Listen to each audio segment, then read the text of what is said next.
how to build a healthy attitude towards wig wearing. So the first thing is, and just like I had to do when I was a newer wig wearer, I really had to come to terms with and accept the fact that wigs are not perfect. And it's unlikely that you're going to find a perfect wig. So these mass-produced wigs, they do have flaws and variances, but have gratitude for the fact that you do have these options, because these options are what is going to open up this world to you. It's going to help you eliminate some of the insecurity that you have about your own hair. It's going to bring down the barriers, the social barriers and the stigma around having hair loss.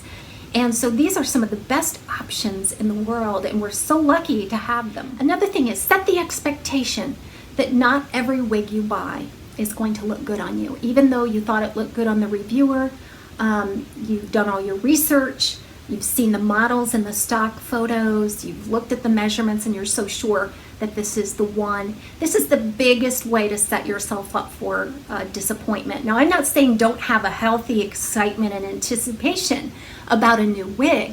Just have the realistic attitude that this may not be for me. And understand that not all wigs are going to look good on you. And in the beginning, if you've had a few wigs that have been disappointing, it's very easy to kind of throw your hands in the air and just sort of give up. Please don't give up.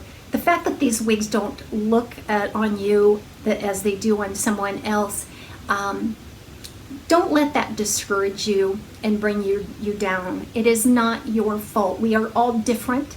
Our heads are built differently. You know, we have different face shapes, we have different skin tones, eye color, body types. All of this will have an impact on how a wig looks on you. So developing your preferences over time, be patient with yourself and understand that it may be a longer process for you than maybe someone else. Know and accept your budget for wigs. Be familiar with the return policies of an online retailer, because it's a reality that you're going to probably have to return a couple wigs here and there that don't work for you as you're moving through this process of finding out what your preferences are. Even seasoned wig wearers like myself, we get disappointments. And I know what wigs I think might look good on me, and I've got a lot of experience with that. But occasionally I'll get one who's like, no, this is not for me, right? And so build in some return charges into your budget for wigs. That'll help save you from some of that, not only disappointment that the wig didn't look as good on you as you had hoped, but the disappointment that now you have to pay a return fee, and you may not have the money for that, and it just spirals, and it really promotes a lot of negativity. And the last thing you want to do is go out online and talk about all of this toxic negativity and disappointment in a wig, when really it's to do with your planning, and it's just a part of your process. And if you're patient, I think it'll come around for you. Another way to have a good, healthy attitude towards wearing wigs is understanding that wigs are not a panacea for all of your pains and woes. It's a small thing that you're doing for yourself, an investment into yourself, but you may have to do some inner work along with those wigs in order to have the most joy from them. For me, the wigs were a catalyst. It motivated me to live my best life when I thought all was lost and that I would have to accept this hair loss, and I was always disappointed with the way I looked with my hair loss. So they became a catalyst for me, a motivator.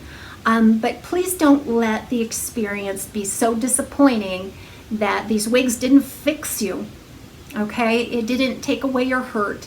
It didn't cure a disease.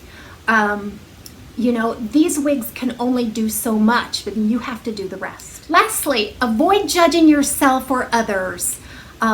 Even a wig retailer or a brand or a wig reviewer.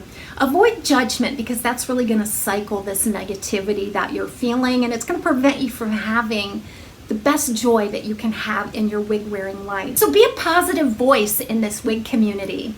Lift people up, provide encouragement, open the door for conversation, and feed off of positivity and let go of the negativity. For some reason, hair is just such a sensitive issue. So most people out here, suffered hair loss for many, many years. They have insecurity, they have bad memories. And this can really breed an insecurity, can breed a really big ego. So what I suggest that you do is maybe look towards some of the veteran wig wearers in the community that you are involved with, whether it's a Facebook group, Instagram, YouTube. And I really think that we all want to see you have as much joy in your wig wearing experience as we have found in ours. I hope this video was helpful. We'll see you next time on Taz's Wig Closet at Wig Studio One.